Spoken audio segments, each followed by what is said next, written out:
அனைவருக்கும் வணக்கம். நாங்க தான் நெல்லை சகோதரிகள். நான் உங்க சேசி ராமபிரியா. நான் உங்க சேசி யாழினி. நாங்க வந்துட்டோம்னாலே எதுக்குன்னு உங்களுக்கே தெரியும். ஆமா, எங்களோட அடுத்த ஆன்மீக இசை சொற்பொழிவை பத்தி தான். அது எங்க தெரியுமா? திருச்செந்தூர் அருள்மிகு சுப்பிரமணிய சுவாமி திருக்கோயில வச்சு நடக்க போகுது. ஆமா, திருச்செந்தூர் அருள்மிகு சுப்பிரமணிய சுவாமி திருக்கோயில வச்சு கந்த சஷ்டி திருநாளை முன்னிட்டு 5ஆம் திருநாளான அதாவது 26/10/2025 அன்று காலை 10 மணி அளவுல எங்களோட ஆன்மீக இசை சொற்பொழிவு நடக்க இருக்கு.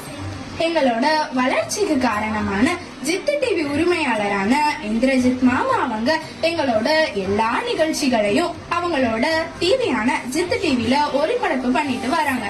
நீங்க லைக் பண்ணுங்க, ஷேர் பண்ணுங்க, சப்ஸ்கிரைப் பண்ணுங்க. உங்களோட ஆதரவு தான் எங்களோட வளர்ச்சி. நன்றி, வணக்கம்.